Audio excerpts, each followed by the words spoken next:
Hello and welcome to Bergkamp Wonderland, an Arsenal podcast, I think. As you can see, it's ABW Who, because where have we been? Been lurking, ducking and diving, knowing who knows what lurky corners of the internet we have been exploring in.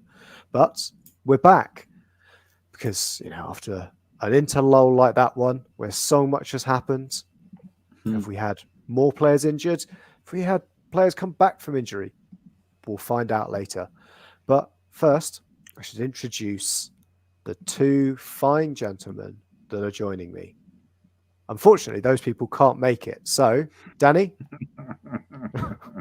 it's great to see you. If I understood that, there's a chance I might be offended. September the 19th was the last time we did a podcast, and since then I am now 1 year older. I am 5 and 4 at 54. Oof, and life hasn't got any better. Well, I think the next time we podcast, I'll be a year older as well. Oh, when's your birthday? I'm not going to tell the internet when my birthday is. They can hack me in the normal way. Yeah, exactly. I always put first of the first and then the oldest year I can find when I have to put stuff in online. I always go first the first 1970, and then I realised that actually someone I used to work with, that was their birth date. And I was like, okay, interesting. Don't want to do that. I'm glad someone else does the first thing. And then an even number is always good. Easy to remember. Just scroll and see if it says, no, you're too young to use this website. Keep scrolling. And then go, no. Well, when AI and quantum computing get together, don't need it anymore. They'll crack everything. Yeah, exactly. Passwords will be a thing of the past. They'll just be downloading porn straight into my brain. I don't even need to go there anymore. They'll know what you want. That you'll be in it. I won't even need to do it anymore. It'll just all be done anyway. Yeah. I was going to say something very rude to introduce my next guest, but no, I won't. I'm better than that. Mm-hmm. Nick, how is it with Mr. Jack Wilshere being your new neighbour?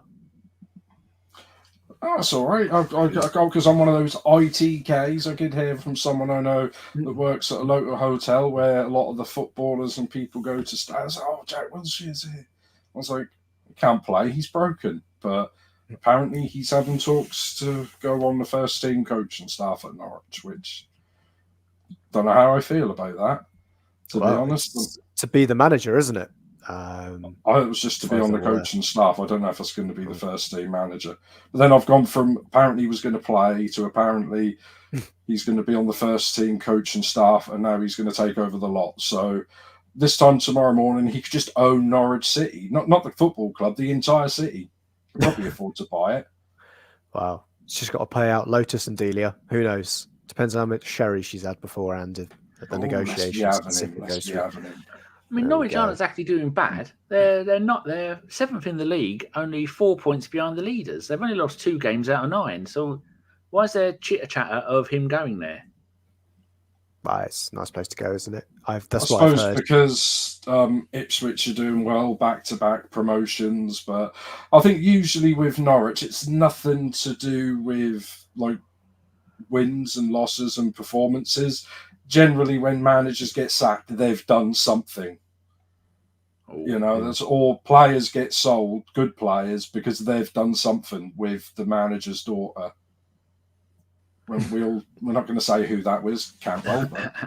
It happens at many clubs with many players and many silly ladies. Yeah. Very interesting. How are you? Back Josh? At it. When are you moving to Russia? Thank you. When am I moving to Russia? Who knows? Not soon enough. It's in your DNA to move, aren't they? The Russian government has said if you want to come here, families are moving there. Why not? What's wrong with Russia at the moment? Nothing. I guess it's safer than other places. Yeah, maybe. I mean, it's cold, so I ain't going. I wouldn't go either. I think no. Maybe I would. No. Who knows? Oh. Find out. I'd probably lose quite a few listeners by going over there. I'd probably have they got Arsenal Ufa over there, so maybe I'll be their supporter. They do. Have you had a good international break, Josh? Don't call it the interval. I have. It makes me angry. Why have it been good for you? Yes, I've enjoyed it. I enjoyed Lee Carsley. I thought it was a breath of fresh air by him just kind of going, you know what, against the Greeks, meh. Oh, and look at his internet is gone, and his arms are out, like he's given up life. That's sad, very sad indeed. Until he comes back, Nick, did you enjoy the international? Did you watch any of the games? Because fuck knows I didn't. No, I haven't watched any of them. I didn't even know what days we were on, who we were playing. Generally, I'll look at those, just wait for our players to get 2-footed and come off on stretchers. So I don't want to do that to myself. And did that happen again this time? Because who did we have? Odegaard in the last one, and Saka got injured in this one. Did you know what happened? Was it hamstring or something? No idea. I haven't got the foggiest idea of what happened to any. In fact, I didn't even know England had played their second game. I remember looking a couple of nights ago, I think, and looking and going, "Oh, aren't we meant to be? Are they playing?" And they went, "Oh no, they played the other day and they won 3-1 apparently, or something like that." I have absolutely no interest. Now we've got a new manager, then I might do, because he plays decent football, I think. Are you back yet, Josh? Yes, I was on Wi-Fi. Oh, sorry. Oh, yeah. Oh, no, man. I've plugged myself in now. Oh, good. So you were going to tell us about why you enjoyed the international break. Yes, I was. And it was all about partly Lee Carsley. Who is that? Who was that? It was the under-21s manager that was then the interim England manager after winning. What did he win? He won something with the under-21s. It was either the Euros or the World Cup. Won something with them. Right. When Anthony Gordon played as striker. And that was pretty good. And yeah, he put that line up against Greece that obviously went terribly wrong. Saka came off with I think a precautionary injury, 50 minutes in that game as England got spanked by Greece. And I thought, to be honest, it was a bit of fun. It wasn't Southgate. That was great. And now we're going to find out we've got some turgid football coming back. You know, England can't be free and easy for too long. I can't remember the type of football that Tommy Tickles plays. Is it not good? Because I know he was linked to us for ages. And the link to Man United. I think at Dortmund it was good. Mainz, it was good football. And then he went a bit too big brain. PSG, he played with 5 at the back. And then didn't he get the hump because they wouldn't buy him a player? Yeah, Bayern, he got annoyed. They didn't buy him a player. Chelsea, he played turgid football. Yeah. Actually, everywhere. Yeah, he fell out with Dortmund because they wouldn't buy him a player. And then he fell out with Chelsea, fell out with Bayern, fell out with PSG. But I guess there's a pattern forming. There's a pattern forming. But at least he's gone to a country that tends to take their players from other countries. So maybe he thinks there's a little bit like a transfer window. If Mr. Rice and Grealish are anything to go by. Did Grealish actually play for Ireland? Ireland, yes. I didn't know that. I knew Rice had played a couple of games, friendlies. I didn't know Grealish had. I think Grealish went. I don't know if he made a senior appearance. Oh no, I'm just looking. Grealish didn't. He played for the under-17s, under-18s, and under-21s for Ireland. Do we have any news on if he's getting rid of all the backroom staff and having his own? So get rid of the guy that fell out with Ben White, Ben White told him Steve Holland. Off. They all left with Southgate. They did. Oh, good. So yeah, they all left. Call up now. So another player we can worry about getting injured. Ben White has already said. I think. Well, he said to Carsley he didn't want to be, and I suppose he's injured anyway at the moment, so he wasn't really available for selection. But we'll see what happens in the new year when, I suppose, Nick, how do we feel? A German's in charge. Do you feel like the back pages of the Daily Mail, or could you not give a toss?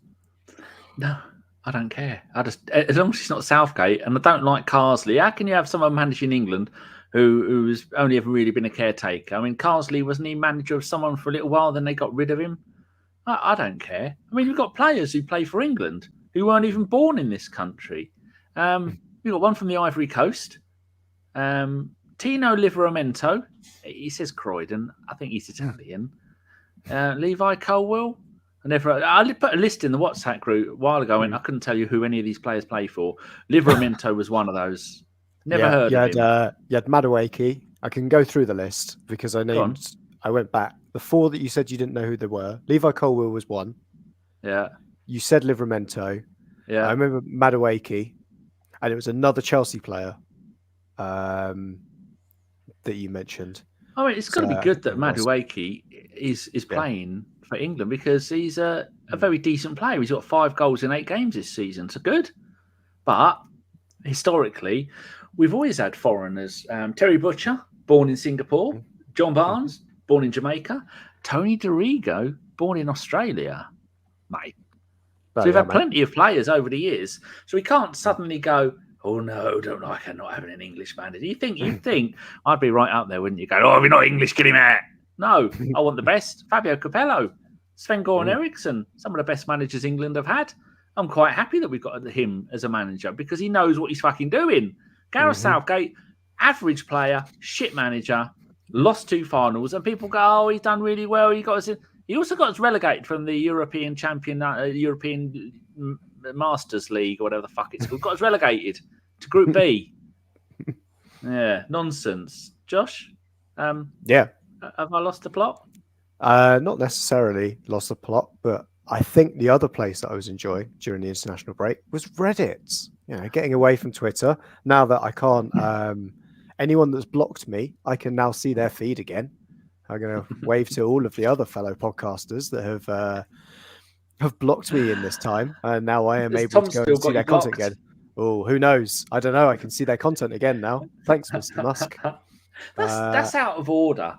I mean, we all know that Nick is a bit of a stalker on the quiet, and there's his partner in crime for the stalking. But if you're some young lady on the Twitters, and you've genuinely got some stalking fucktard stalking you, and then they've gone, unless you pay for it, the stalkers are going to be able to see what you're up to. How's that safe? I know. It just means that his daughter's going to have to pay for Twitter now. It's very annoying. Just to make sure her dad can't... Elon's. Yeah, that's most of the issue, right? He just keeps doing 11 kids, hasn't he? Yeah, and one of them keeps giving him a load of shit on Twitter and he can't do anything about it. Is that the one that I thought was dead and isn't actually dead? It's just gone from one sex to the other? Yes. Or did they die? No, that one. Ah, there you go. I'm not gonna have a guess which way it went because we don't talk about that kind of stuff here because I'll get it wrong. It's okay getting stuff wrong on Twitter because I can delete it, but if it's on here, no, not going to risk it. Oh, no. Hente's there from Hente, Finland. Yes, very good. Hej. I can't remember how they say it, and maybe that's Norwegian or Swedish. That's Swedish for hello. Yeah, there we go. Don't go to IKEA and say that. They've got no idea. Sean went to IKEA in Sweden and said it's the worst IKEA she's ever been to. Well, I mean, how does that make any kind of sense? Nick, you've been very quiet. No. Yeah. Yeah, I don't know what to say, really. I'm not sure what's happening. We were talking about England and then we were talking about Twitter and Elon. Oh, yeah. Sorry. It just, I was like, I could talk about that. And then I just thought I better not talk about it anymore because I'll get in trouble.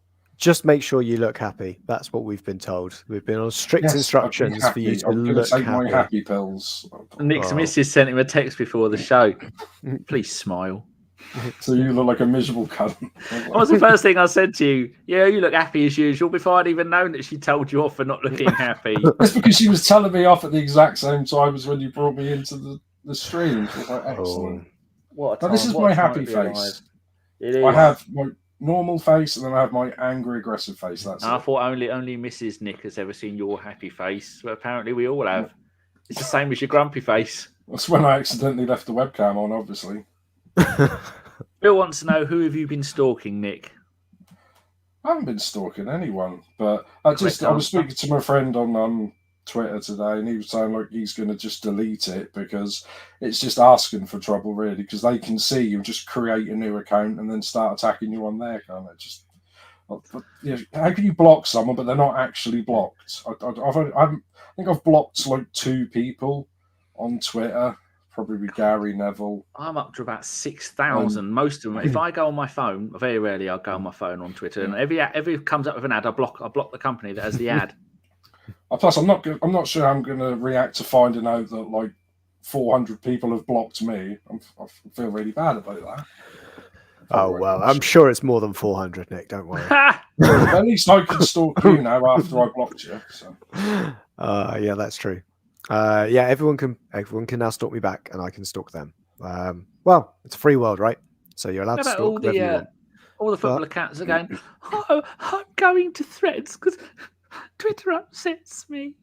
I'm enjoying Twitter now more than I ever have. I love it. There's a lot more porn on there now. I've noticed that. That is one thing I would ban. Porn. Don't want to see that on there. We all know where we go for that. Yeah, it's weird, especially when you're on the train or something like that, and you're like, "Oh, I don't want to see it." How can they? You call someone the C word, you can get banned, but you can put any kind of porn you want on there. Perfectly all right. You can put your C word up on there, and it's fine. But as long as you quote it and put it in the alt text, so that the blind people enjoy it as well. I use the K. I use like Ricky Gervais. Spell it with a K. It's not a word. Get away with it. Fair enough. Sounds like a German word. But where I was going to was in the Reddits was the Reddit subreddit for the Championship. That was very fun. They were also on an international break, but everyone in there. Remember the old Arsenal forums where for just like a week, just some random thing would just go on, and everyone was joining in. Everyone was having fun, and then the thing would just dissipate, go with the wind, and football will be back. And then you're all back to moaning about how shit Wenger is, because that was the era of forums. Yeah, Championship's been the same. I've seen so many different iterations of the Championship table this week. It's been brilliant. There was the based on if the team's name was your password, how strong that password would be, and they ranked the table like that. That was great. I think you can all work out which team was top for that. Which one was probably near the bottom as well. Spoiler, whichever one's got a really long name versus the ones that have got really short names. But yeah, if you're a Hull City fan, change your password. That's what I would say. Millwall, no one's getting in that password anyway. As soon as they find out your password's Millwall, they're just going to walk away and back her up with your account. But yeah, anyone in West Bromwich, perfectly fine, perfectly safe. I saw a table of what the Championship table looks like if you're in Australia. Danny, you could probably finish the punchline on how that table looks like. It's upside down. It's upside down. Brilliant. That's exactly what I was wanting. It's what I was enjoying.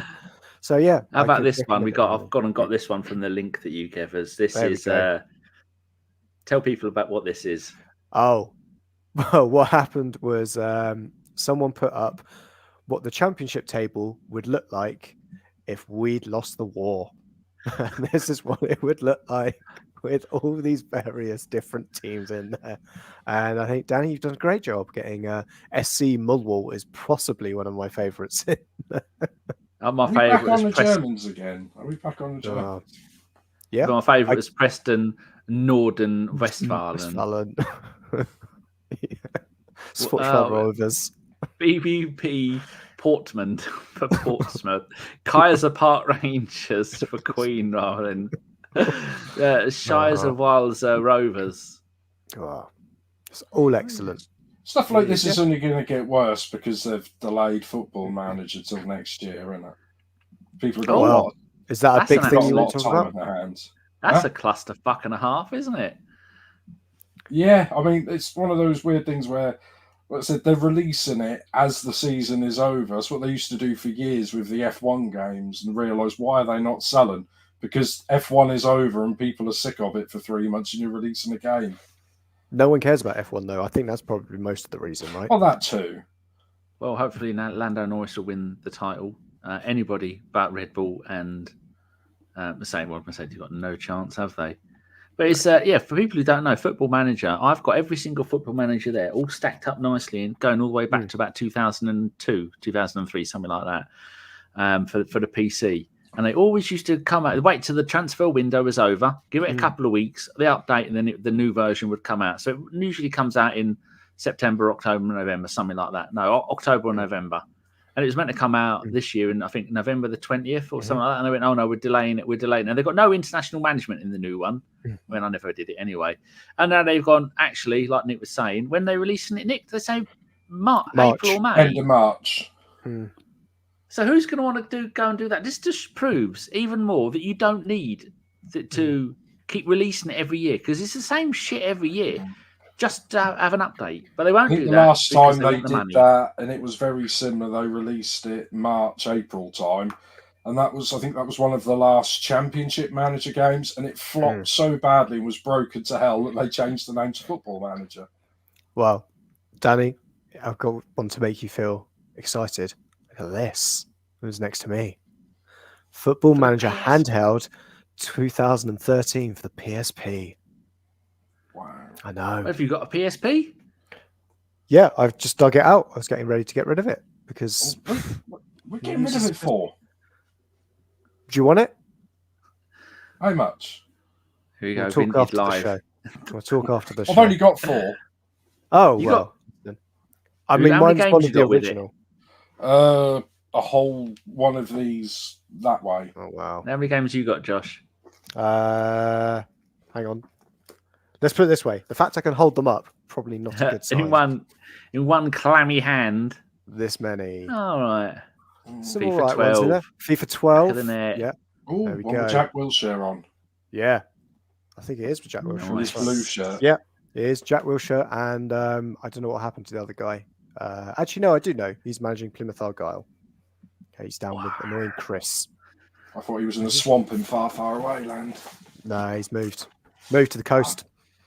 But yeah, but Dan, should we talk about Arsenal maybe? Well, see, that's why we're 21 minutes into the show and I haven't really mentioned the Arse. So you can have a go. I've got a list up of the fixtures, and I can also go through the list of all the players that are injured. Which one do you want first? Oh, please say let's fixtures. go through all the fixtures. Let's go through the fixtures, Danny. That's good, because I got that ready. Oh, there we go. Go on then. So, we're playing Bournemouth next. I think everybody in the chat knows what's going on there. That should be an easy win. I think we'll make it look difficult, as always. But, yeah, I think that's a good win. But he only did that for the first fifth of the season. We did that last season.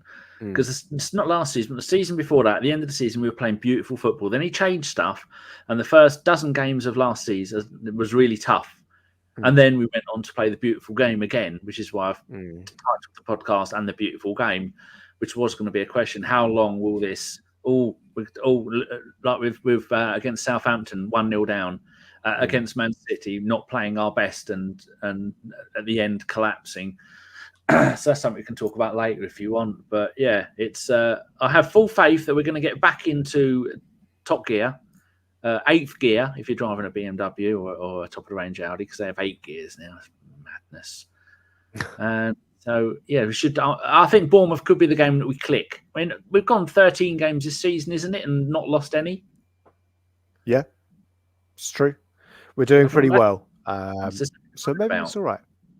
Yeah, absolutely. I guess the real question is, Danny, in this fixture list is at what point were we going to do another podcast? Is that on this list?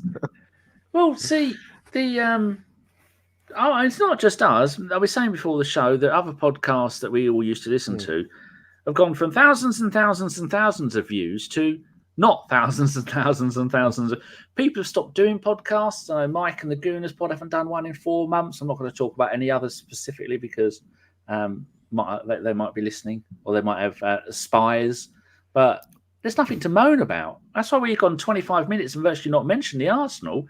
And so Arsenal being good is terrible for podcasts because no one listens when it's good news. You don't sell newspapers with good news. Nobody turns into the news at 10 to hear, oh, what good has happened in the world? I don't know why most of you are here. We've nothing to moan about. Sorry, guys. That's it. Shutting it down. We're done. Yeah. So to answer to your question, Christmas? Anyone free at Christmas for another podcast? Actually, you know what? There's another international break coming up soon, so we'll do it then. November. It's another international break. That'll be it. But this one, Carl has left the country, hasn't told us where he is. Femi said he'll be here next week. James was meant to be here, but then He's at the Nonce of the Year Awards. Yeah, that was fucking. James said, "I can't make it to the show tonight. Work could call me back in. I'm getting possibly getting an award." And then Josh replies instantly with, "Hold on, I want to go and get it exactly right." Where is it? James said, "No, that's not it. Where's it gone?" It's in that group. It is in that group. Yeah. I've gone back to bloody September. That's not worked out. How I wonder I couldn't find it. Here we go. Yeah. No, that's not it. Oh, fucking hell. Oh, here we go. Yeah. And so James said I couldn't make it, possibly getting an award. And Josh replies with, "I swear Nonce of the Year comes around quicker every year." Now, if I'd have put that, I'd have felt quite guilty about. I felt quite bad about it, but no, ruthless Josh didn't give a fuck. I would like to say, in my defence, I did feel bad because I was sending it about James. If it was you, Danny, there would have been no remorse. Well, if it had been Chris, got John, a round of applause. Any of them, yeah, exactly. No, I did feel kind of bad, but I knew he could take it. Poor boy. And did he win an award? Oh, we don't know yet. We'll find out. He probably didn't go. He's probably too upset. No, he did try and snap back. Anyway, he did say that apparently I'd won the awards, and yeah, I did. I won Best Looking Kid about 20 years ago at the Nonce of the Year Awards. So yeah. The gist of it is there's nothing to talk about because when even the Tuesday Club come back about Alan Davies, I'm not listening to that. Well, actually, there are things for us to moan about, aren't there? Really? Well, there's the thing of, have we stopped getting triggered?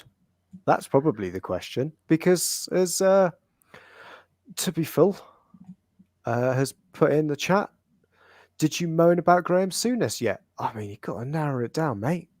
I don't know what you're on about. No. Basically, he done a podcast interview thing. Just said Wenger's not a football man. He's got no class, and he's a prick, basically. And everyone just looked at him. Is that verbatim, or are you summarising it?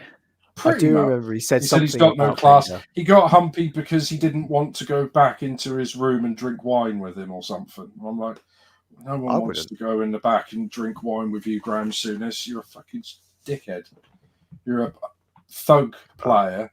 And you're a shit manager who failed. And there's another one like Roy Keane slagging him off, another shit manager who's failed. And they're just criticising managers who didn't fail. But it's just, for some reason, this season, that's what I said about it before, the one with the podcast with Gary Neville and that lot. This season, last season was okay, but from the start of this season, they've deliberately decided to just go all controversy, create chaos, and just try to offend everyone and get like the sensationalist headlines. I was like, but you weren't doing that last year, and you're just getting twats on. I was just look at this from Hente. I feel like that's meant to be a compliment, but read my God, does that cut deep?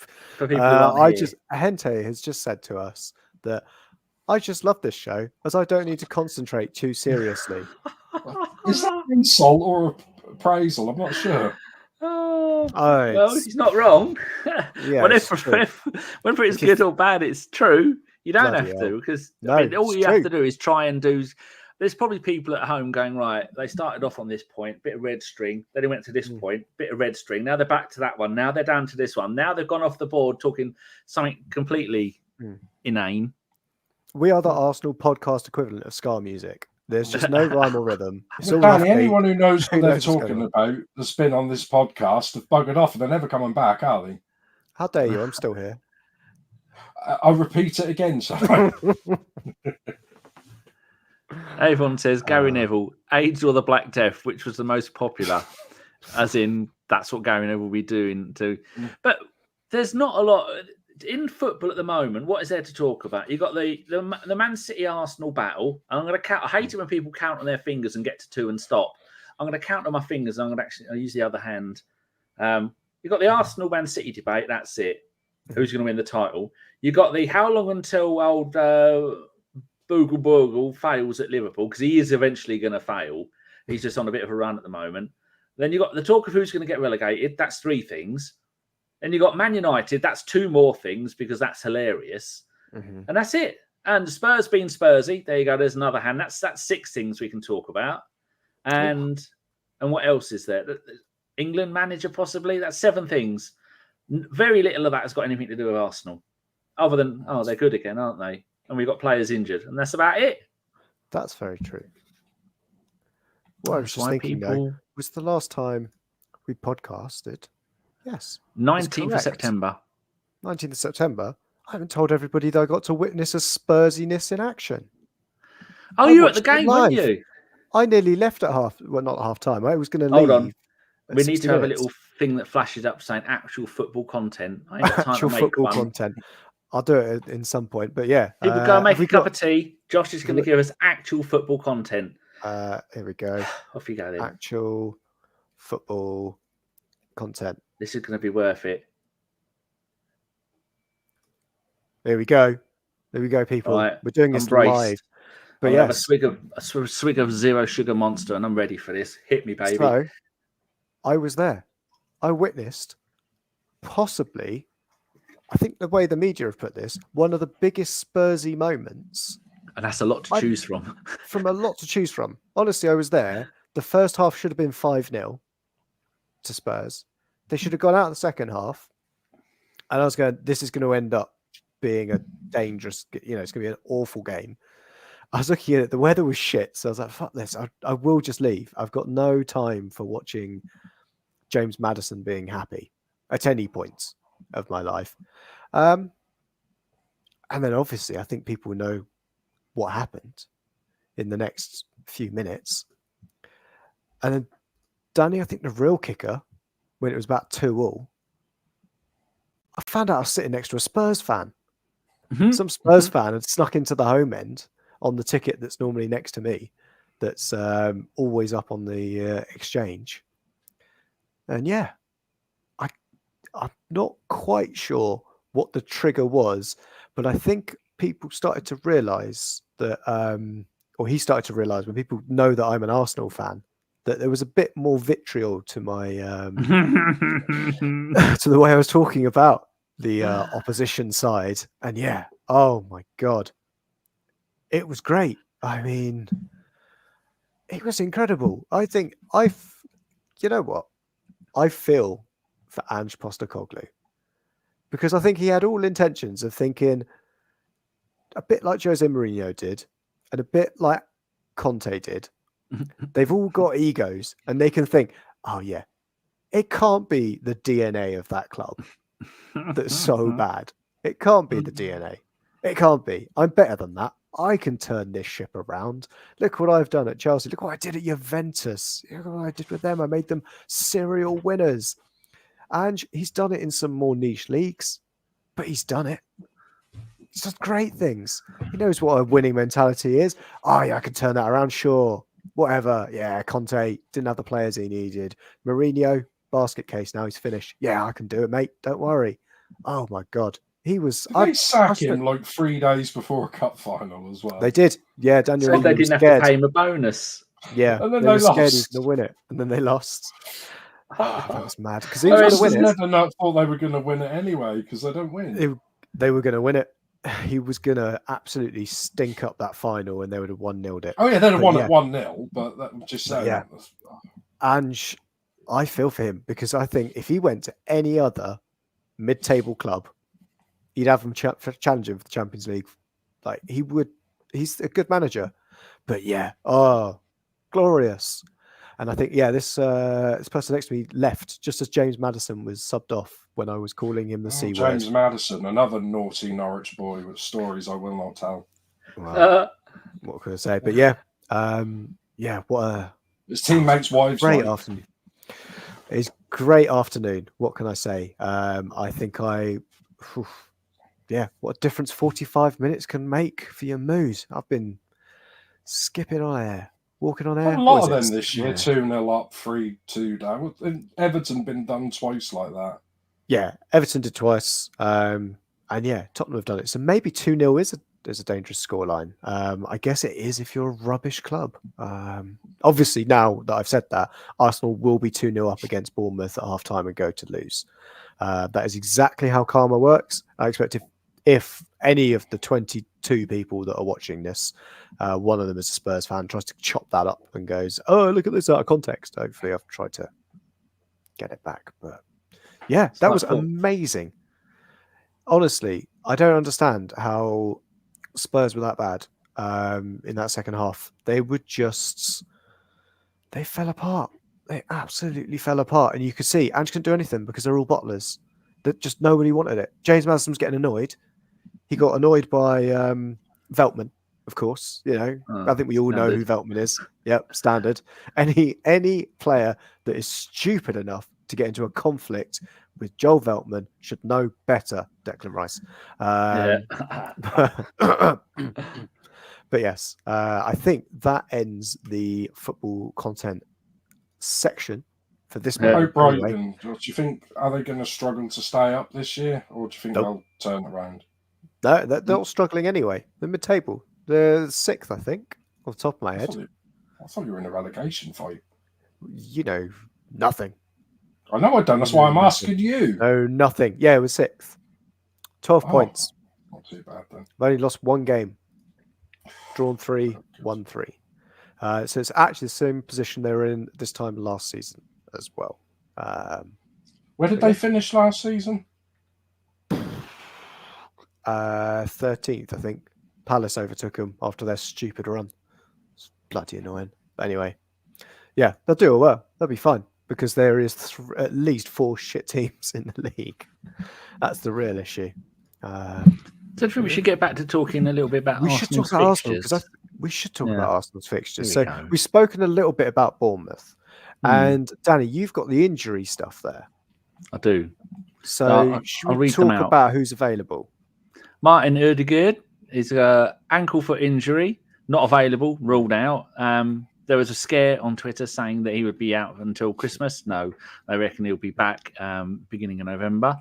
Neto, unable to face his former club. Ben White, knee injury, currently being assessed, is 50-50. And the Timber, what has he got? Other, currently being assessed 50-50. Kai Havertz, knee injury, 50-50. All these say currently being assessed. Saka, thigh injury, 50-50. Partey, he was unable to join the international. Well, I think that was just fake news, just so he didn't have to go away. But that says he's to 25%. Zinchenko, calf, shin, heel injury. I mean, that's bad. I don't know what he was doing. Ruled out. And Martinelli, same injury, calf, shin, heel, 25%. And Tierney ruled out. I heard that they're going to cancel Tierney's contract in January and he'll be going back to Celtic. Doesn't surprise me. I'll be sad if that happens. But we don't need 5 left backs. Well, 4.5. I think he's barely fit. I think barely counts the whole left back. So we all agree that we're going to beat Bournemouth on the 19th, which is going to be Saturday 5:30 kickoff. Champions League, Shakhtar Donetsk. Now, are they Shakhtar Donetsk of the olden days where they were pretty good? I don't know. I'm going to go and have a look at the table. Does Eduardo still play for them? What? Does Eduardo still play for them? No. I think very much retired a long time ago. That's all I know. No, they lost a lot of their players. This is a phrase you won't hear in previous years. Shakhtar Donetsk got 27th in the table. They've drawn 1, lost 1, not scored any, conceded 3. I don't think they're much to worry about. Oh, you're going with the Champions League table? Yeah. I thought you were going with the Ukrainian table for a second. Oh, in the Ukrainian league, they are 4th after 8 games. 1-5, drawn 1, lost 2, scored 24 goals in 8 games. 8, 16, 24. I've added that up on my fingers. That's an average of 3-1 win every game, even the ones they lost. Not sure how that works out. Yeah, they're banging in the goals. Yeah, they're a good side. They're a good side, but we're a better side. We saw what we did against PSG, and yeah, I think we can definitely do them. It's a Zinchenko derby, isn't it? At least we're at Shakhtar? home. I don't know where they play their away games. Very far away, I'm assuming. Well, yeah, they haven't gone back to Donetsk, but No. that's been the case for about 10 years, isn't it? That they've not played at home. I don't know. Yeah, So when Crimea got annexed, that's when they left, stolen. and they were playing in Kyiv. Which is also now stolen, Mm. probably. Maybe. I don't know. I've not looked. Nick, the only big game there worth talking about is on the 27th of October. What date is that? Is going to be on a Sunday, which is nice. Liverpool going to Arsenal at 4:30 on a Sunday afternoon, Nick. Yeah, I mean, what's Excited? first versus third? Maybe I'm not really sure what that is, but they haven't lost a game either, have they? I don't think. I think they've only conceded 2 goals, unless that's the table I looked at ages ago. But that's good. I mean, obviously they've got that new manager bounce. I'm not sure how long that's going to last because they don't look convincing in the games. I think they've won a few. Like I think the last one they won 1-0, but they didn't look that good. Oh, against Palace, they should have won that about 8-0. They were awful with their finishing. I really need to watch the games rather than matches today because they didn't look that good. But... Yeah, no, they looked pretty decent. But yeah, Palace they have Liverpool, but they have had the easiest fixture lists than anyone else. I do like how you just correcting me constantly. That's great. Oh, can Nick, you come to my work for me and help me there? So you just keep correcting me and save me. I'll get you fired. If you're that bad, I've got to keep correcting you. Isn't it a fact they've not played anybody outside of the top 10 at the time that they played them? Yeah, that's correct. I mean, inside the top 10. Yeah, they've not played any of the top 10 sides. Yeah. Avon has reminded us they did lose to Notts Forest. We all forgot that. That was quite funny. That was 1-0, I think. Hudson-Odoi. But we are the first proper big side they've played. I want to say that they played Man United, and I can't remember if that was a cup game.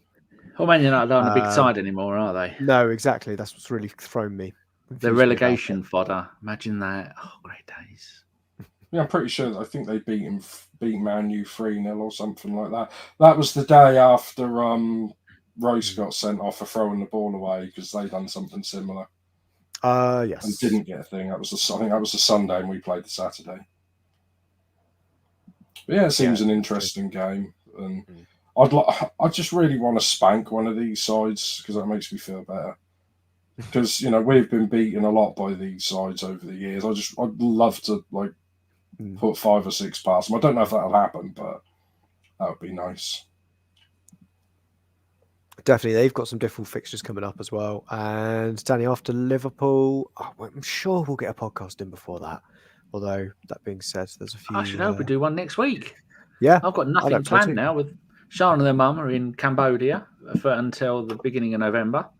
So I might die because there's nobody here to come and look after me when I get stuck. So, League Cup game, Josh, at Preston North End, a place you had a season ticket for was it 1 year? Never got a season ticket for Preston, but I did live there. I thought you had season tickets. No.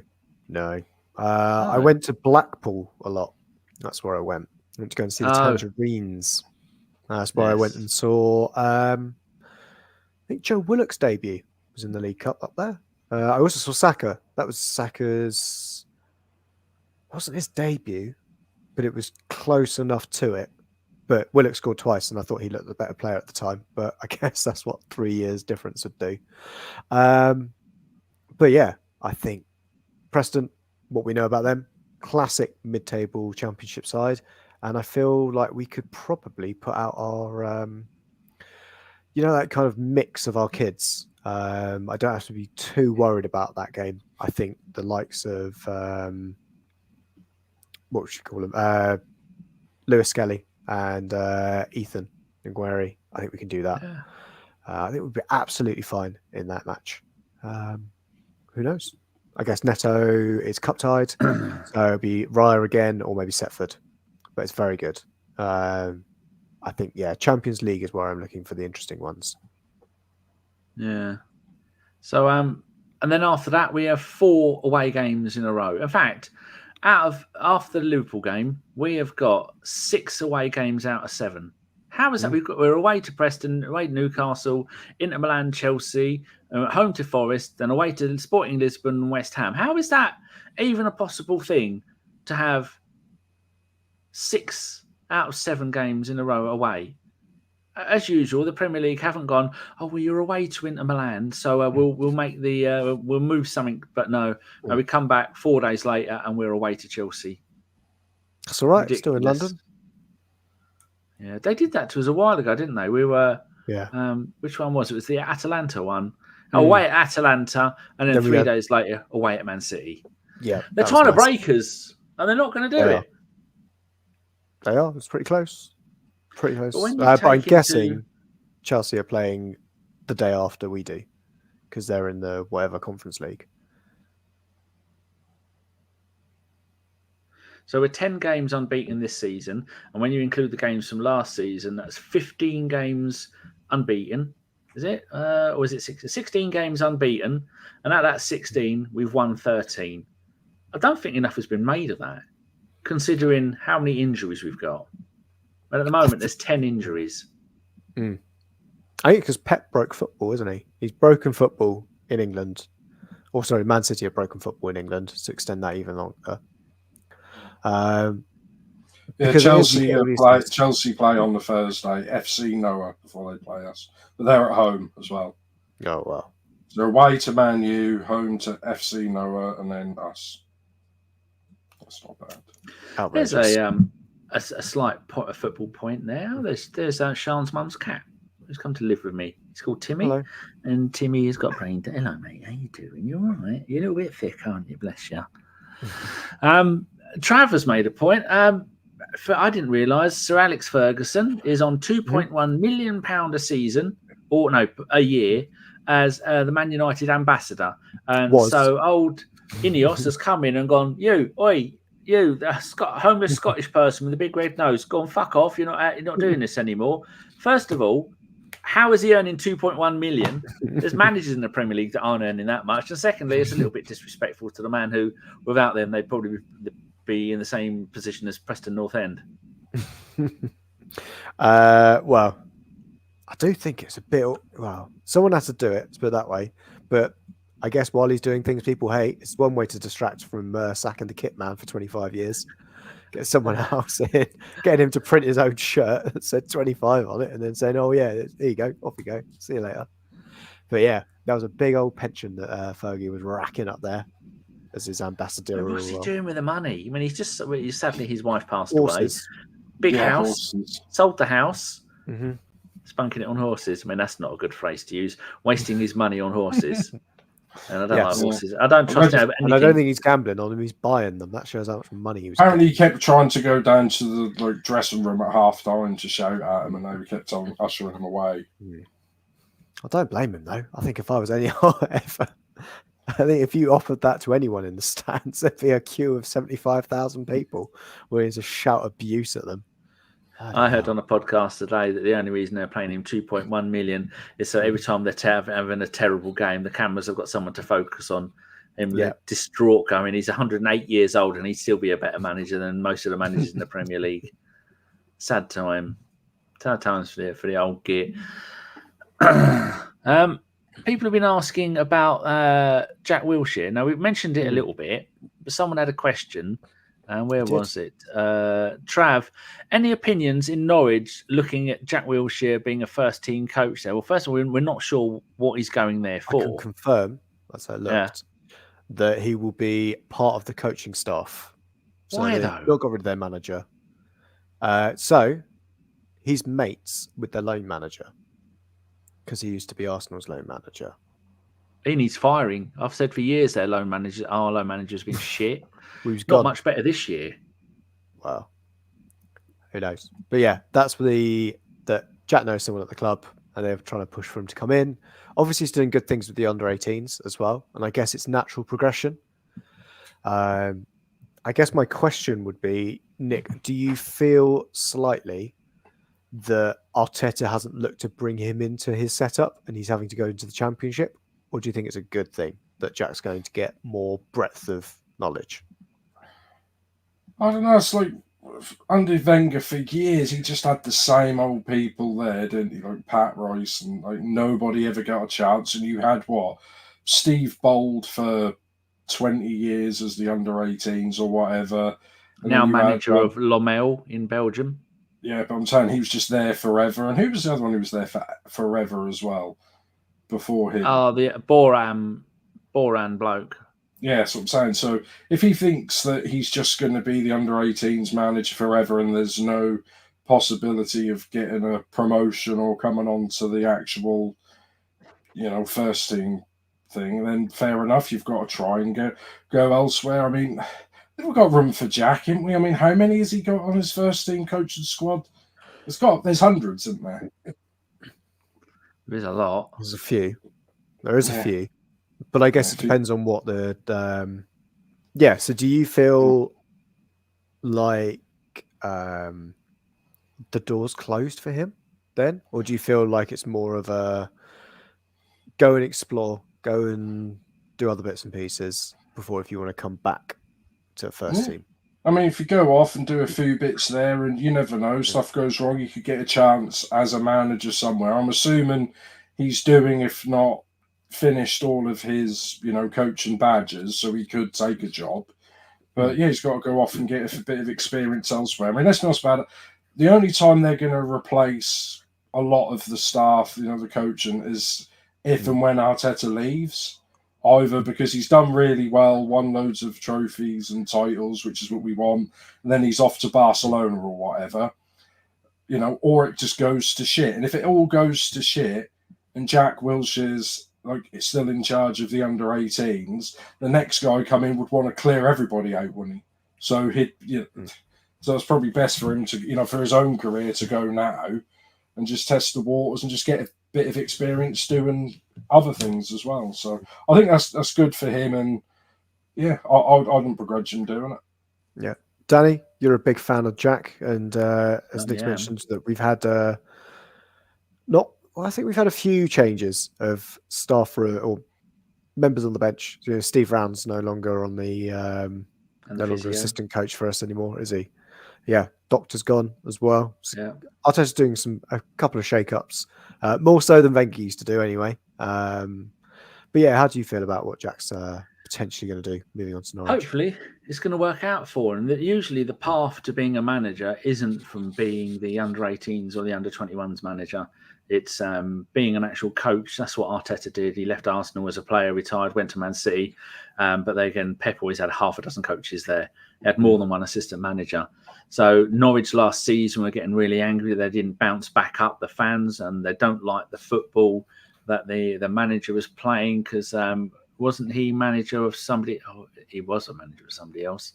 I'm trying to think who he was manager of before. Isn't he a German? Isn't he a German? The manager of Norwich. I'm sure he is. Yeah, I think so. I would ask our Norwich correspondent. He doesn't know anything about Norwich other than the Norwich Ring Road. Can't remember. But no, they've got a Danish manager. And he's the one before that was German. He's 35. Fucking hell. How could he be 19 years younger than me? I wouldn't let someone that young have control of my remote control, let alone a bloody entire team. I don't know. Sometimes a lot of Arsenal players have gone straight into management. Tony Adams did it. Paul Merson did it. Steve Bold has done it, and none of them have really done anything magnificent. So it's going to be hard for him because someone that young is only going to get into management if they, on their name, loads of Man United players have gone into management and they've all been bloody awful. Or, I mean, Steve Bruce recently went and, Mark Hughes went down to the fourth tier of English football and managed Bradford. That didn't work out. Steve Bruce, do you know where he's manager at the moment? Isn't it a League One side? Yeah, he ended up going somewhere really weird. Yeah. I can't remember. I want to say Port Vale, but it's not. Oldham? I did see which German. Well, I'm going to go German. I can do German now, like that. Yes. Manager was in charge of Norwich last season. David Wagner, American international. Yes. Didn't he do stuff with Huddersfield once? Yes, he's American-German. He's one of the, Yeah. I think, many players that Klinsmann went, oh, you've got an American grandfather or whatever, or you were born in an American military base in Germany. Yeah. You can play for us, right? Yeah, Kind of cheating. Yeah. Yeah, so hopefully, I'd like to see him as a manager, but I'm not sure if he's got what it takes, because he retired so early. It's usually in your latter years when you're still playing at 35, 36 that you go into a club as a player manager because you've got something to offer.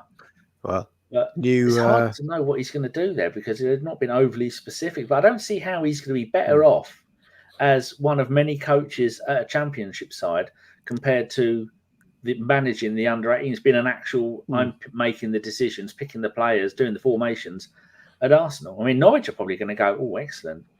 He's a half decent youth manager. Can he help us here? But going as a coach, so I think until we know more about it, it's going to be hard to make a decision or have an opinion on what he's going to do and whether it's going to be any good. But we all just hope it's brilliant for him, and I hope that eventually he becomes a manager and he does well. But as 99.9% of all managers fail to do anything, I don't think the numbers are on his side. Well, as I say, that there's been plenty of good managers that have come through after retiring early. Thinking current German manager, current England manager. Jurgen Klopp just did his badges, didn't he? But he came through from the unders and went up that way. This is something that I was listening to podcast with Rafael Honigstein. Also, I did see Honigstein at the Brighton game as well. He was there presenting for Sky Sports. Did he recognise you as a fellow football pundit?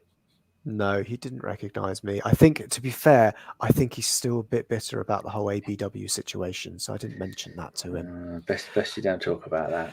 I was right, though, when it comes to the Podolski thing. Podolski finished his career in Poland and sees himself as Polish. Up your bum, Rafael Honigstein. Yeah. Horrible man. He's he's lovely. No, he's a lovely man. Because he was there because Pascal Gross came back to say goodbye. Very odd, but yes. And he was saying that actually it's a big thing in Germany that you get the chance that the unders managers would go all the way through.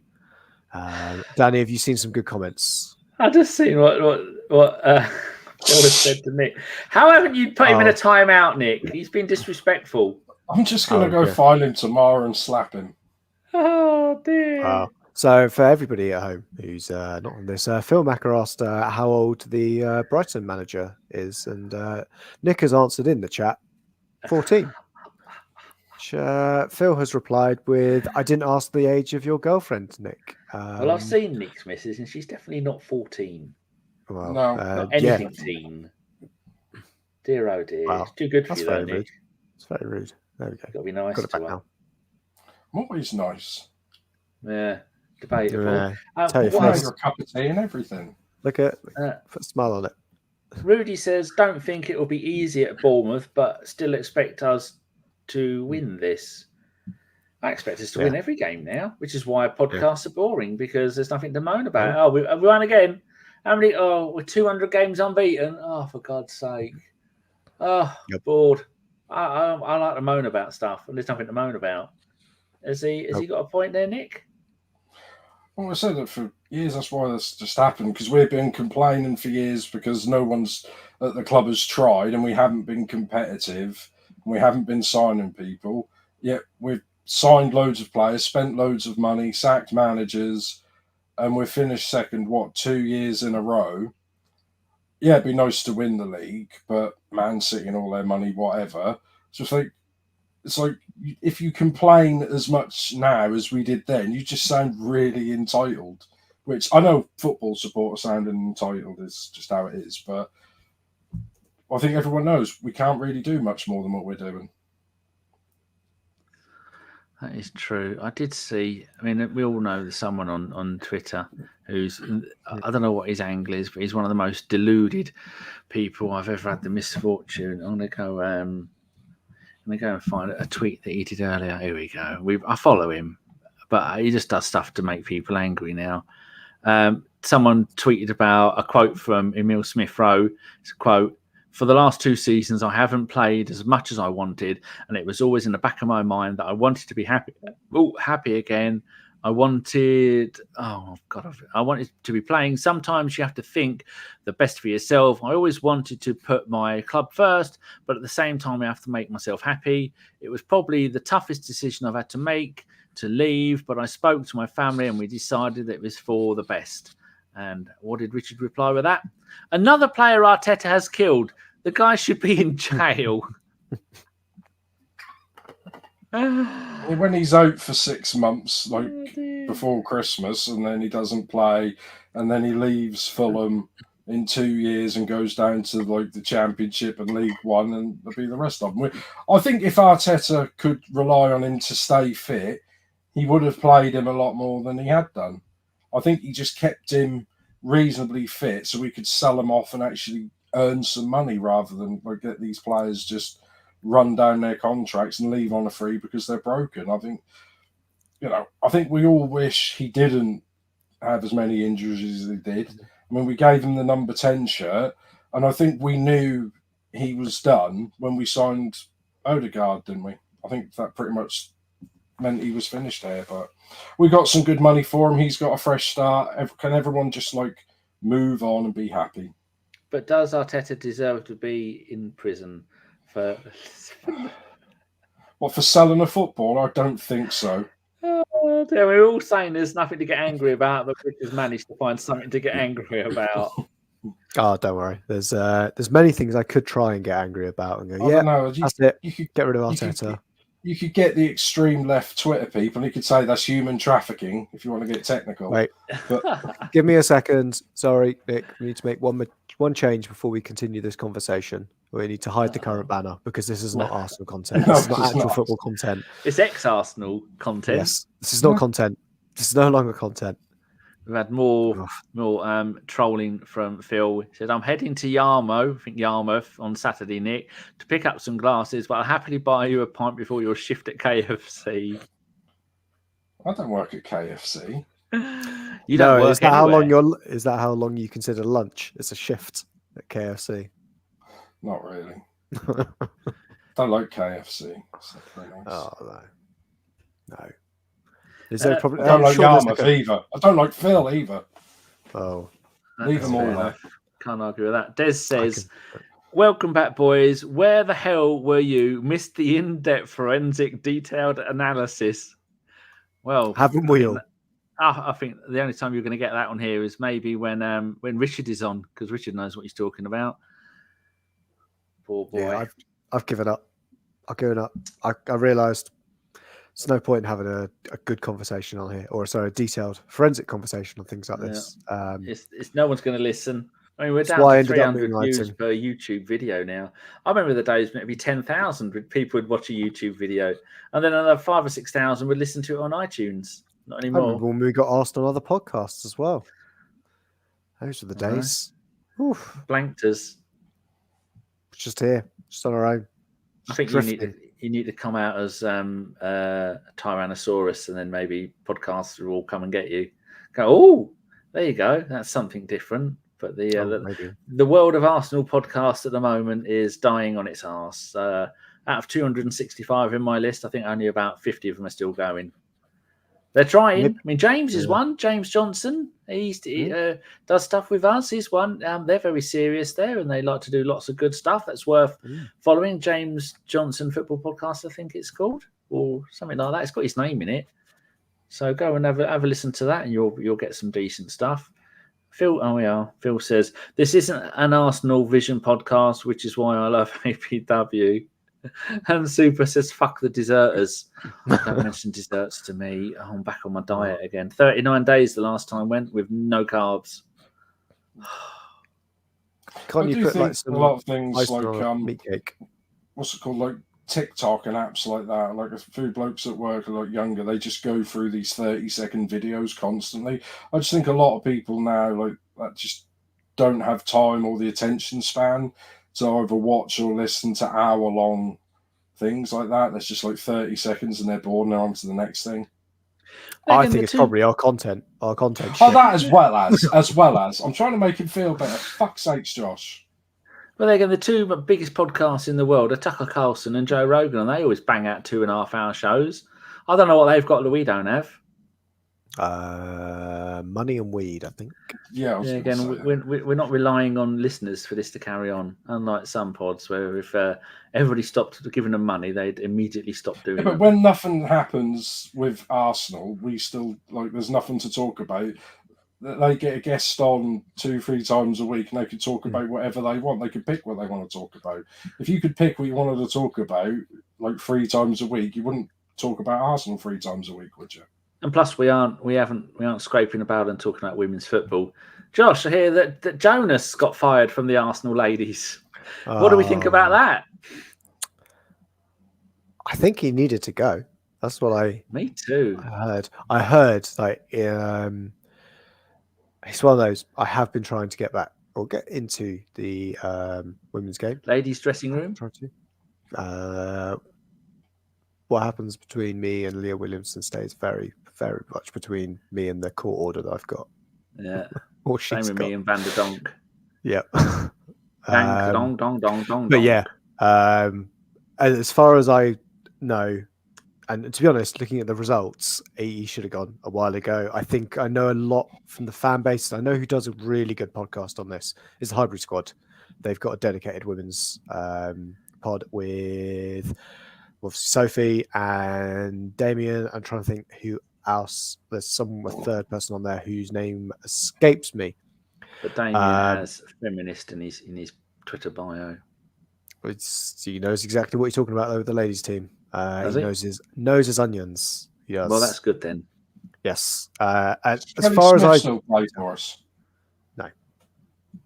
No. She could probably be our new manager. Who knows? Well, I just looked at who the manager was in midweek, and it is Renee Anna Segers from the Netherlands, or as I like to call them, Holland. She's the assistant coach. Yeah, I only just realised that. She was the assistant manager. She was a youth player at Arsenal in 2006. And then, so she was assistant, and now she's done that. And so far, 100% record. I say give her the job. Yeah, I think they've got to go for a big name. It's one of those that, as much as some people may hate it, I think you've got to look at trying to get Emma Hayes out of the US women's squad. Don't say that. I fucking hate her. But I take a glancing look at women's football at the moment, and if that, I nearly called her a cunt. If that horrible woman was manager of Arsenal, oh no, I couldn't cope. I feel sick. She's Arsenal. Hello, I'm Emma Hayes, and I'm your manager, you cunts. That's a fucking half-time talk. Yeah, I'll fucking kill all of you. You fucking scrubby little bastards. Get out there and kick it. Yeah. Or I'll kick you in the balls. And then we go and win. That's what happens. That's what Emma Hayes does. Oh, here we go. Phil says Emma Hayes is fucking vile. Oh, Sophie TV Goon, she also does stuff. And who else does? Matt, who follows me on Twitter. What's he? I'm thinking Matt LeBlanc. It's definitely not Matt LeBlanc. No. Oh, he's often in the chat here. Matt Roberts? That's it, Matt Roberts. He does it with the lady whose name I always fucking forget. It is called A Vic Hacker's Wonderland. Pippa? Which is nice. And they've had the woman on there. I'm not going to try and remember her name. Yeah. Avon said Tim Stillman. He sniffs the bike seats. He's just... Yes. Arsblog does a ladies pod too with Tim. Yes. Yep. People like it. He knows what he's talking about. And he likes his onions quite literally. Mainly a huge one inside of a BAP. Mm-hmm. So, no. But yeah, it's one that I think Arsenal will go for a big name, I think, in terms of who they should be going for. And yeah, trying to get Emma Hayes out of the US women's national team would be a very difficult tall order. But you need a manager of that kind of caliber because it's got to compete with that Chelsea side. You've just got a new manager. You've got to compete with Man City as well. United are doing okay as well in that league. It would be interesting to see where they go, though, with that appointment. Do you think that managers of female teams should all be women? Much like not managers in the same of national teams should all be from that country? No, because I wouldn't say that all managers of men's teams should be men. Do you think that's going to happen sooner rather than later? It's already happened in France, but yeah, it will happen at some point. I think it's one of those that Did they do any good though? Yeah, I think one thing where I'd agree with Emma Hayes is that she's at the elite level of women's football. So in theory, she should go into an elite level job in the men's game. Because she understands how to win at that level, she should go in at, say, Chelsea men's job would be That's the never cross. going to happen. I'd say. No, I don't think, well, I wouldn't ever say never, but I think it would happen at some point that, I think Emma Hayes has got the right disposition to be a manager of a men's side, because you're not going to fucking not listen to her or not do as she tells you, because she will break you. She seems to be quite masculine in the way that she does interviews. I wouldn't want to have a disagreement. I wouldn't want to have her on a podcast because she'd bully me and I'd have to shut up. And I think, unfortunately, that's the only way you can make men listen to you as a woman in the world of the men's game, is by being assured of who you are and that you know what you're talking about. And if some player goes, all right, darling, she's going to grab him by the balls and go, right, you're not playing for a month, fuck off, until they get respect for her. And I think she'd get that respect from the male players quickly because she's scary. Well, that's it. Let's just say, if I had the choice of who could be my tennis coach, Serena Williams or Greg Rosetsky, I think I'm probably going to take the serial winner to teach me how to play tennis. I think it's probably the same there. You put the right, yeah. I think get someone that's the right level, for sure. True. But I think I don't know enough about the game just yet. I'm doing more to watch games. I've been to at least one game this season. I'm going to go to at least. Ladies breaking games, up. So we'll see. No, I'm back. You're back. I'm on. Yeah, I'll go to at least 2 or 3 games this season. See, people don't remember that back when ABW started, we did a thing called the Scores on the Doors. And I used to talk about the women's football, who they played, who scored, where they were in the league. We were the first ones to do it, much like many other things. And did I get a medal, Josh? Wait, give me a second. Yes, you did. You got that medal in the awards table, and that's where you go. Who's everybody's favourite podcast person? You'd win it. That's where you got it. We've got some controversy here, Nick. Avon says Hayes is a nasty piece of work who got her Chelsea loanies when the opportunity arose to put in heavy challenges against rival teams with many injuries caused that way. That's Avon's opinion. Please, Emma, don't come around and beat me. But I wouldn't know because I don't watch women's football. No, I watched the World Cup. I watched some of it on TV, the women's football. So I know Sky was pushing it, like on Sunday BBC night. show it. Yeah, I mean, if someone put a link up on Twitter and said Arsenal are playing now, here's the game, I'd go and watch it. I have no problem with women's football at all. I mean, they could put all this football online, all these like women's games and reserves games, and just put it on, or even free TV. And I think if we watched a lot of that, because we didn't have to pay for it, then we would be more accepting of these, lower down managers getting the opportunity at higher clubs, because nobody sees them. Nobody takes them seriously, do they? Well, yeah, I think it's one that a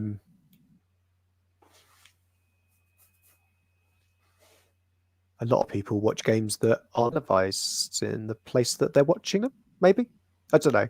It's just something I thought. Quiet then again, just as I was about to sneeze. Yeah, you're welcome. I was working out what you were doing at the same time whilst I was musing that maybe some people are able to watch games that aren't necessarily being broadcast. At the time that sounds dodgy. Nothing to do with me. No, I've heard that though. I heard that there are some people out there. But obviously, if you work for a club, you get all the streams. You get to watch all of the games because you get a dedicated feed. So it'd be interesting to see who what else they we talk get. about? And I think we've got a decent crop of players there, going from the people I follow that talk about women's football. We've got some decent players, and I just need a decent manager. I was never overly convinced by Jonas looking at the results, and that our best player a couple of years ago was Vivian Maidemir, and she left because she wasn't happy at the club. She's gone to Man City. And Van der Vonk, who was not only gorgeous but brilliant, she left and went to PSG or Barcelona, I think. Yeah, PSG, and then she's at Barcelona now, I think. There you go. So, yeah, but it's nice to see them doing well. We definitely got one of the best women's team in football there is. What else are we going to talk about, Josh? We did Jack Wilshere with some games. We got a question. We have on Twitter. It is from friend of the pod. Is there another one there? We don't have friends of the pod, do we? Who's friends of the pod? Hold on, David. Oh yeah, we've got one. We've got one here. What was that then? Was he gone again? I don't know, because I think he's doing it on purpose, that he's not actually moving. No. Wait, and you were talking? No, you've definitely got dodgy internet, Josh. Oh dear. Oh no. Well, the question from Twitter is from Destructible Cakes, and he says, "Should we shoot more?" ? We've never been able to answer that question, but thanks for bringing it up. But the actual question: why does Josh and Nick? You can answer this. Got Nick go first. Why does why does there seem to be an industrial negativity surrounding Arsenal from the media and the publics? During the banter years, I could understand it, but given who we are going up against, why are the experts so quick to criticise / bait us? I think we used the word bait earlier in the show. That's twice now. What do you reckon, Nick? Why are they doing it? We said this a few weeks ago. It's because Man United are now where we were, and they're the banter club. And because they make so much money from Man United, they don't want to attack them the way they attacked us, because they will get upset and not listen. Whereas Arsenal, we can't, our online fan base, we can't help but bite. Whereas Man United fans, they're liable to just smash their phones and run away and just ignore everything. And even Liverpool I know they're top of the league at the moment, but if they're started to slide, Klopp's gone, they could be struggling. And yeah, that's basically what it comes down to. And because we're struggling to find anything good to say about, or anything to say about Arsenal at all. So they're just repeating stuff from 10 years ago because that's easy. And it's just how lazy a lot of these pundits and people are. I mean, when we talked about it earlier, Souness having a go at Wenger. Wenger left 6 years ago. How is that relevant to today? Good point. It's not relevant. And that's just that, yeah. I mean, that's why all the views, no one's watching the Arsenal stuff. They're all watching Goldbridge, watching him have a meltdown every week. Well, I've actually started following him on Twitter. But then didn't you have a good point about Goldbridge, Josh, saying he is all he does now is go against the narrative? Yeah. So it's what he's always done. We need to do it. Should we try that? Oh, answer that question from Destructible Cake going against the narrative. What so he says, why are they baiting us? It says, why are they baiting us? An institutional negativity surrounding Arsenal. Why are they always so critical to bait us? Now you have to answer that in the way Goldbridge would answer that about Man United. Oh, bloody hell. I think the reason why we always get baited is because we always fucking bite. It's that easy. You're all morons. Stop clicking it. It's why I don't get annoyed by anything. And it's why you've got people like Richard on Twitter calling Arteta a terrorist. Yeah? It's that kind of stuff. Just ignore it. Get over it. Touch some grass. Open the window. Breathe in the fresh air. Smoke some grass. Smoke some grass. Just do something else. It's fine. That's what they're trying to do. And you know what? They'll then move on and they'll go, Chelsea are really shit at the moment, aren't they? And they'll start stirring that up again and then we can laugh. Yeah, Chelsea and Man United. We'll mention those are the clubs. And hey, think about it. Over this week, International Week, I don't think I've really heard anything that bad against Arsenal. There's been a new Arsenal podcast that's launched as well. Big one with Darren Bent. Yeah, it's fronted by a ex-Spurs player is doing an Arsenal podcast. Oh, Clive, Talk Sport I'm an One. international manager, is on there, isn't he? I can't be too mean. We follow each other, but I'm sure he's got me muted. I think most people have got me muted since I started retweeting about the end of the fucking world. I actually tweeted about what's it called? Ozempic. Tweeted about that the other day. That's how bad. That's how bad Arsenal content has got. I'm fucking. Not only is it all bloody other stuff, now tweeting that nobody trusts it. They're going to kill us all. Bloody hell. Hente's back in as well with his Finnish sense of humour. Your audience has been 20 to 25 throughout the show on YouTube for almost 80 minutes. Yeah. Just shows how consistent you are and brilliant content you bring to the pub table. Come on, Hente, if it was bigger and better, we'd have more than 25 people. Come on. Come on. It's 1,000. I listen to most podcasts now on the other monitor while I'm doing stuff. The only ones I take any notice of is Joe Rogan's ones. If not for Joe Rogan, I listened to his latest stand-up and turned it off after half an hour because he's not funny. And some of the things that are stupid, it's the guests that he has on that I find enthralling. So even now I have things on in the background. I can't believe it. I can't believe it. I'm the only one that's paying attention. Nick and Phil are busy having sexual chemistry, just dealing with whatever's going on there. Yeah. Here I am, just on my own, holding a podcast together. I feel like Spider-Man holding back a train. I feel bad. I actually wrote notes for this fucking podcast. I don't know why I bothered. What do they say? Smile. Hold on. Let me read what people have put because it's formerly known as because of the dark arts yawn. Phil says people have always hated us, jealousy.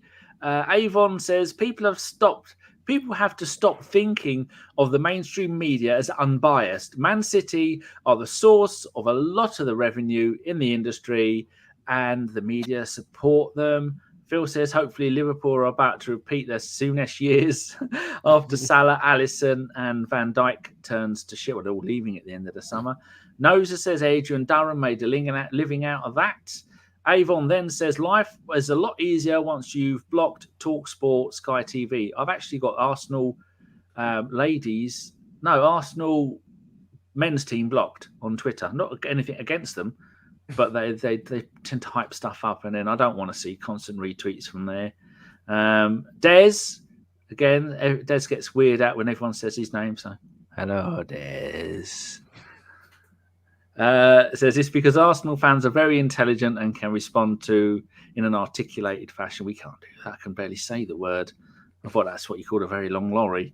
I would never mute you, Danny, says Phil. Good. Des Bent was always an Arsenal fan. Darren Bent played for my local team, Manchester Rovers, and grew up in Huntingdon where I did and went to the same secondary school as me and was best mates with my friend Lee. Phil says, Nick, on the other hand, I would block. Rude. Super says, I've got you boys on my palette monitor while I push pixels around on the other. I'm not sure what a palette monitor is. Why are you monitoring palettes? I have no idea. It's coming up to bonfire night. You've got to keep an eye on your palettes.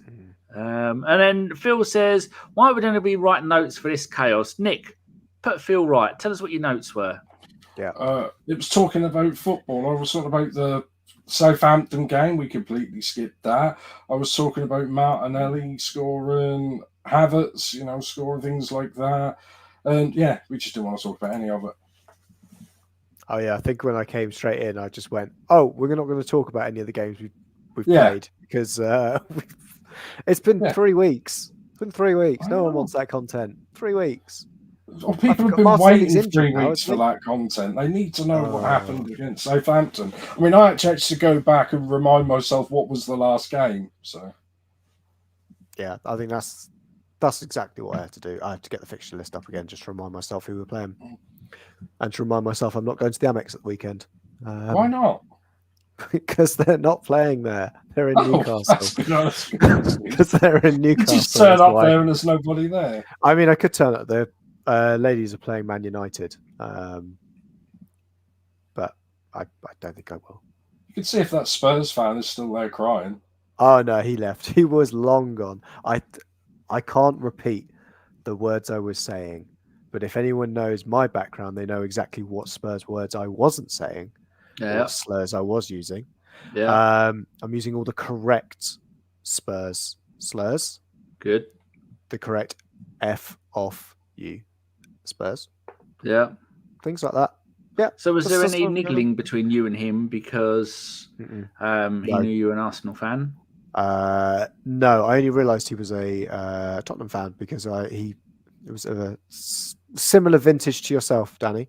Poor bastard. And so Lucky text split. like this, text from his phone right up to his face, and it just said we're 2-0 up. And I was like, well, Brighton were never 2-0 up during this game, you snide little bastard. But yeah, So I hope you stood up and gave a roaring double. Arsenal done a double. What I did mention was I just turned around and said, remember when the Spurs fans were singing Is This the Emirates? And I said, I guess they were singing that because they assumed they were going to bottle this lead like they always do at the Emirates. Because they've not won there in what, 20 league games? I don't think they've ever won there in the league. Maybe. I've certainly put it to the back of my mind. Maybe they've won twice in the league since we've been at the Emirates. At a home game there. But yeah, basically, it was so brilliant to watch. I was loving it. Skipping home. I didn't mind that I had to wait an hour and a half for a bus to get home. Isn't it always nice when you watch your team play really badly but somehow win? Doesn't that feel nice? We wouldn't know anymore. Nice. We play well and win well. No, I'm just saying, but it makes up for the times when you play really well and don't end up winning for whatever reason. It's sort of that's a way of getting it back, I think. Yeah. Super's got back to us. Back in the day, graphic designers would use one monitor as their artboard and put all of their tool palettes on the other monitor so as not to obstruct their artwork. Well, there you go. Super, was it you that made the... did we have a Jack Wilshere thing? Didn't someone do this and stick a second ear on Bergkamp because he only had one? That was somebody. Someone did that for us. Just to cheer us all up a little bit. There we go. There is all of Man City's relegations from the top flight. Currently sitting at 11 times they've been relegated. Only the 11. Yeah. So they're not a big club. Might as well bring that up to a round 12 in Supercarafagilistic Expedialiarchus. Bloody hell, it's easy for you to say, Danny. Has said yes. Oh, thank you very much. Yeah. Phil's got a question. Hold on to your socks, everyone. Who is your favourite ABW co-host ever? As in regular host. Gimli was good because it was brilliant fun, but in this modern day and age of everyone getting angry, we wouldn't manage one show before the police would be fucking abseiling through my sitting room window. So I'd say Chris. Chris was absolutely magnificent. Now, Josh does a good job. Takes him a while to get going. He doesn't do it regularly enough to be able to hone his fine art. But yeah, I'd say for when the days where you could get away with it, Gimli, but overall, Chris. Which is a shame when he decided that he would I'll host every single one for the next 100 years. Oh, after 2 shows, I can't do it anymore. Oh, running, innit? Which is a shame. And everyone misses Chris. And everyone's still friends with Chris. I mean, Jace was brilliant for the post-game shows, actually. That was magnificent. Calling the listeners cunts, Josh. I mean, maybe that's where you're going wrong, Josh, tonight. You haven't called any of the listeners cunts and told them to shut the fuck up and they're wrong. The big thing that we've had that's really made this a little bit more difficult is that we're not getting much money for it anymore. So I thought if I stopped with the C words, I stopped with the F words, maybe we might be able to get through a podcast that was monetized. Maybe. But I don't know. I just can't do it. It's a bit of a pain. I'm trying to think who else would...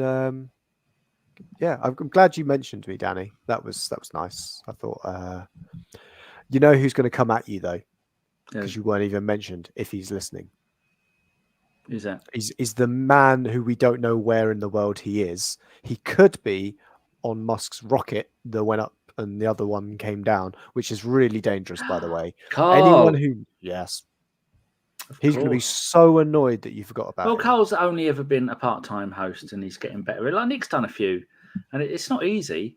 But I mean, usually we only decide just before I press start the show. So yeah, Carl does a very good job as well. I think Femi would do a good job. John's done a few. John's good. Ellis is shit. While we're here, we'll just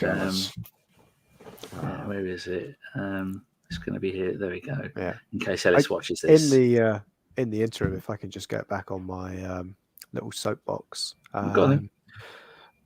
Isn't it really quite disturbing that a man now knows how to program a rocket to be able to program it to land in exactly like a 1 by 1 meter? They just reverse it taking off, Josh. It's not real.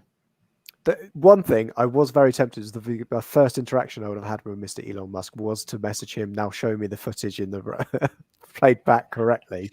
But if you can do that, if you just reverse the direction the rocket was going in, you've now got, instead of carpet bombing, a very particular rocket that can go straight into the room where the person is. Yeah. And who knows what conflicts that could solve and how much money Mr. Musk could get for selling that technology. Well, I saw one the other day. When you take it out of context that it was a human died, I think it was Ukrainians, Russians, one did it to the other. They had a drone with a little bomb on it, and they hovered it above a bloke who just come home, and his dog come running out to meet him by the car, dropped it on him, killed him and the dog and blew him up. There we go. We don't need armies anymore. Let's get rid of all the ships. We just need 14-year-olds at home doing 12-hour shifts using a VR goggles, dropping bombs on everybody with drones. That's the future. That's if AI doesn't kill us all first. It's fun. The new robot that Elon has made. Maybe. That's scary shit. I guess he's an alien. Him and Zuckerberg are aliens. You can see it. They don't eat human food. They eat bugs. And yes. Jonathan Whitkin says Jason was amazing. He truly was. But you wouldn't be able to do it now because there's nothing to get angry about. But Jason was truly astounding as a host during those post-game shows. You've never seen anything like it. When we had over 1,000 people watching live, that is amazing. Formerly Nosa says, Dave, the Holic, still missing. We still haven't organised the fucking memory stone brick things at Highbury. Got the money, still got it. I've got loads of money, so it's never like it's going to disappear. So I found one of the things that for Holic's family have done. Can't find the one for Steve's family that they sent, but I'll find it. And Greens, that's a name I haven't seen before. Henri, that picture. When Henri did that, it's where the last season at Highbury, in the kit that was wrong, walking towards the centre spot with the ball, he was walking towards me. I could have spat at him from there. I mean, I should have done because he's shit on us to go to Barcelona. But hello, Greens. Nice to have you here. Where else are we up to? Phil says, how long since the angry Welshman left? We can't say his name, much like Beetlejuice or Candyman. Because I need to narrow it down. Which one? Many of them. We only had one angry. Oh, John's all right. If that's the Welsh one that you're on about. Okay. Is Stan ready to admit I was right and he was wrong about Martinelli, who said peak 2 seasons ago? Well, I said that as well, Des. Hopefully Stan will come on and do a show. Hopefully we'll maybe do a late night one. And those drone warfare has been going on for ages. Yeah, but it's not to the extent it is now. We finished one talking about Arsenal. I'm just going to change the banner to not Arsenal content. I saw a drone. It was the length of a snake, and it had about 10 little fans, 2 each side on 5 sides, and it was snaking up through the air and climbing through things. Do you see that, Josh? No. What size snake? It's probably about 5 foot long and about 1 foot around, maybe 10, 12, 15 inches around. And it was articulating each part of its body as it was going, flying and then in through a hoop, then down and around. And as it was going down, the other end was going through it. Thinking, AI, just end it now. Just Pop end a us all bomb on now. it. Pop a bomb on it. is. You'll be fine. Should That's all AI right, run VAR? That's what we need to know. Hold on. Who's out? Back to football content. Actual. Oh, this is Arsenal content. Yes. Yes.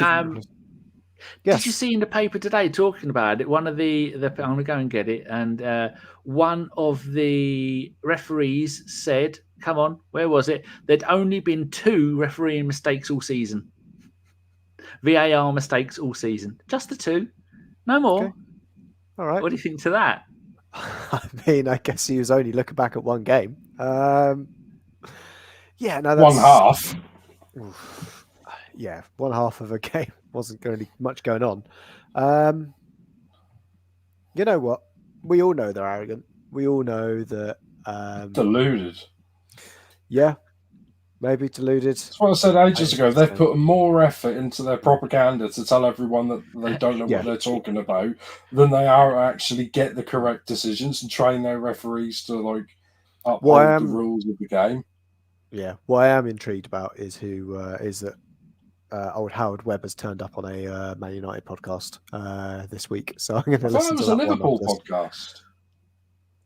No. Well, I don't know. Which one are you talking about?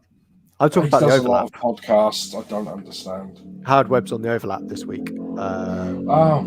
Which I did also get to see over this International Week. Someone describing that podcast as it's like hearing the story of 7 dwarfs from the perspective of each dwarf. Wow, that's United. Deep. Yeah, I know, right? It's great. But yeah, I think AI, yes, because they could have put their finger out and done the automated offsides that's working everywhere else. Remember, though, it's just a British thing that everyone else can get VAR sorted. We're just rubbish here. But yeah, insane. There you go. It's only taken an hour and 36 minutes before somebody mentioned Trump and waffles. What a wonderful way to end the show, Josh. Yes. Have you got any more, as the host, is there any more things, or has Nick got anything else on his list we need to talk about? Does anyone want to talk about the Bournemouth game, or are we done? We're done. We said we're going to win. We said we were going to win. What do you think the score's going to be, Nick? 3-1. To who? To us, obviously. Okay, I'm just checking. I don't know who plays for Bournemouth. I'm not sure. Okay. Well, Neto doesn't. No. Oh. Well, I don't think he'd score against us, even if he was. No, that's fine.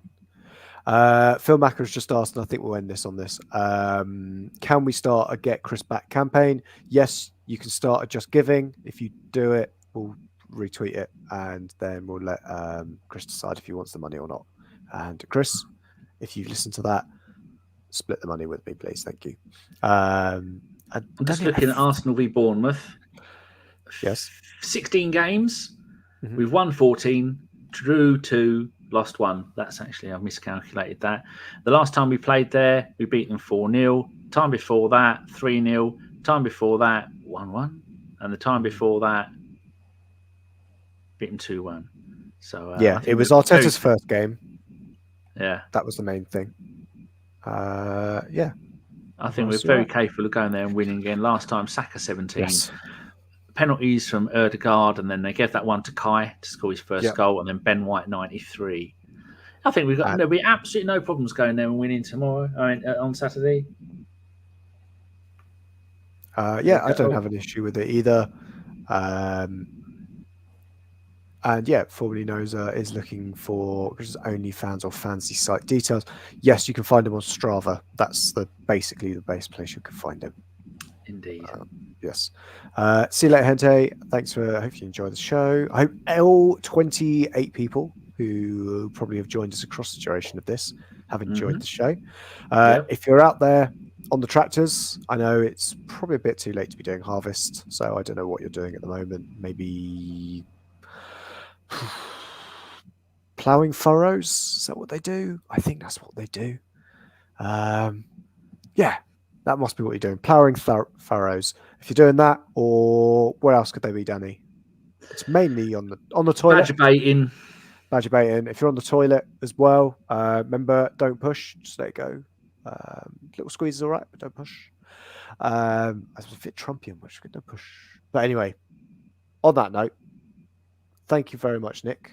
I hope your notes become excellent fish and chip wrappers. I'm going to use them on my games podcast this Sunday. I don't know how that's going to go, but get my money's worth. Where are you podcasting on? What games? Well, all the games. So 360 Gamercast. So all the games and stuff. Yeah, all the games. Was Which pretty games? much like this, where we all twat each other off and talk about games. Oh, It's which on game? the iTunes. All the games. We all talk Okay. about all the new games, the old games. The new games, the old games. Yep. Game news, stuff like that. For the 360, that's slim pickings. Yeah. Well, new Xbox, PlayStation, all sorts of crap. Good. Oh, wow. Anyway, if anyone wants a PSP, buy mine off me. It's very reasonably priced, and it's one of the first ones. So that makes it very, very rarefied. Very expensive. I do know. Anyway, thanks for that. Danny, how do we turn this off again? Do I need to say anything? Retweet it. We'll be back at some point. We're now a bit like the end of a Bond film when you see it in cinema in the credits. You know, obviously when you get to watch it at the DVD, they then fill in what film it's going to be in. This one will just say, ABW will return. Shall I press the button? Yeah, I think so.